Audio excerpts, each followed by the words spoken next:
Welcome everyone to the best XI of the group stages of the World Cup. So I'll be going through nominations for every position including the manager and coming up with the best XI of so far's World Cup group stages. Let's get it.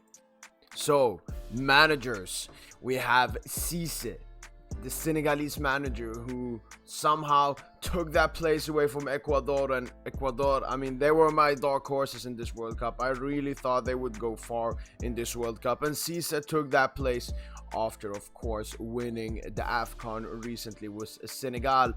But then we have Hajime Moriyasu, the Japanese manager who topped the group with Spain and Germany, knocking Germany out in the process, which no one thought was possible. And then at the end, we have Australia's manager, Graham Arnold, who, again, unexpectedly knocked out Denmark, who they were not even a dark horse. They were, in between dark horse and favorites for this World Cup, and them taking that place, winning against them in that last game is really impressive. And I think all of these three managers have been really impressive so far at the World Cup, and it would be really interesting how far they can go.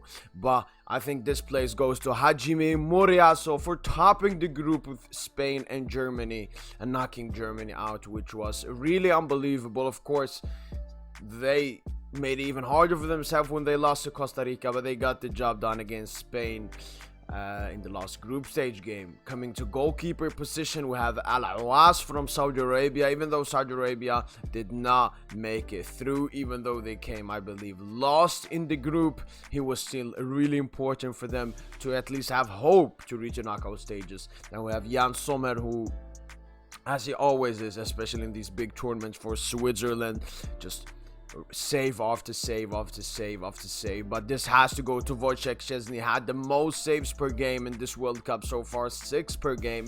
But most importantly, 2 crucial penalty saves, one against Saudi Arabia, and then Poland went on to clinch the 3 points in that game, and one against Argentina, which held the goal difference a little bit lower. So I have to go with Wojciech Szczesny. Has been unbelievable for Poland, and the sole reason pretty much that Poland are here in the round of 16.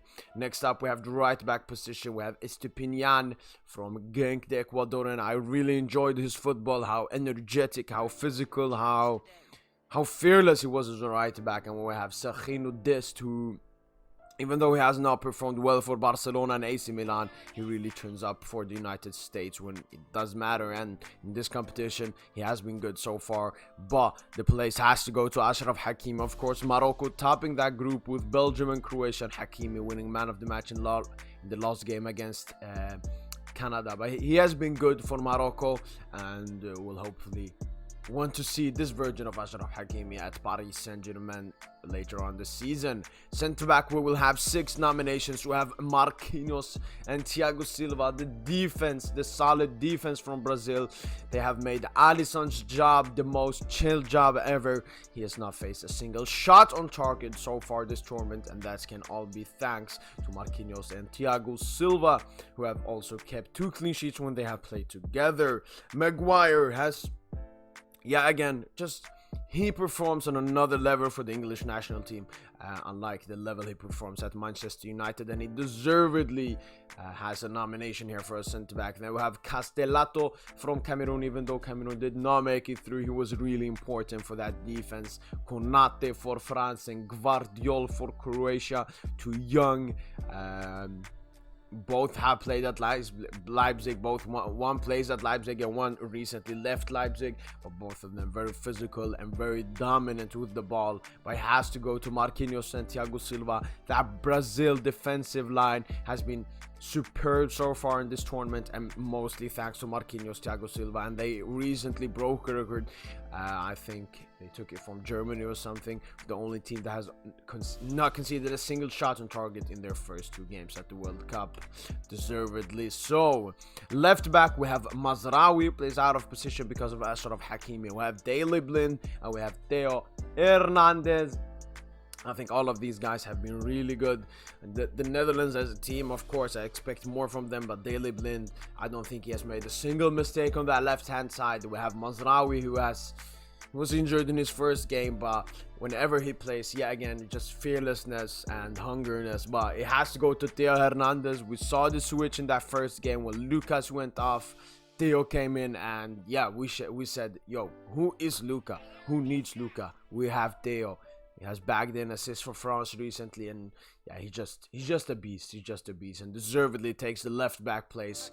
We will have 2 pivots, and we'll go through 6 nominations. We have Pedri from España, who has been, yeah, again, unbelievable, showing his elite consistency. Of course, the Spanish team has been a bit iffy. Some games they're really good, some games they're really bad or okay or decent. I think Pedri has been one of those preferred players in that Spanish national team who've held them together, who has had consistent performances. Of course, Casemiro, what a performer he has been for Brazil, getting the winner, of course, against Switzerland, but also his defensive duties incredible, helping out, of course, that defensive line of Marquinhos and Thiago Silva. Rabiot and Tchouaméni, I had to choose one between them, and we'll go to Rabiot, but I think both of them have been unbelievable for the French national team. And the 3 other nominations, we have Amrabat from Morocco. He's been really good. He has been really good in that midfield, and we can really see Morocco go far in this World Cup, and I think he will be a big key reason. We have Frenkie de Jong for the Dutch national team, bagging goals and assists left, right and center, and has been performing very well for them, unlike what he does at Barcelona. And even though Germany went out and all of that with one love and stuff, I think Joshua Kimmich deserves a place for his creativity from the deep midfield. But my 2 places goes to Casemiro and Frenkie de Jong. Those 2 are the pivots, and now we'll go through 9 attackers and see what 4 attackers will take the spaces. We have Olivier Giroud, who just equaled the French national record for most goals scored for the national team. We have Mohamed Kudus, who has been just, I don't know, a gem, a hidden gem for Ghana, and will probably get a big money move from Ajax either this January or in the summer. And then we have big money like Kylian Mbappe, who has, you know, just been inevitable at this World Cup. 3 goals. I know he didn't do that much when he came off the bench, but what can you really expect from someone coming off the bench? Next batch of attackers, we have Lionel Andreas Messi. It's the last World Cup, it's the last dance, and Messi's taking this 100% seriously with that banger against Mexico. And even though he did not score against Poland in that penalty, he was just amazing in that game. We have Richarlison, of course, mostly in that first game, got those 2 goals, and then in the second game ghosted a bit. And then we have Cody Gakpo, who I think maybe is the only player that has scored in all 3 rounds of the World Cup. Scored against Senegal, scored against Ecuador, and scored against Qatar. And lastly, we have a Harry Kane from England. Even though his finishing boots have not been directly on, he has been really, really good for the English national team as a playmaker. We have Bruno Fernandes, who has been unbelievable for Portugal, easily their best player so far. And then we have this Korean striker.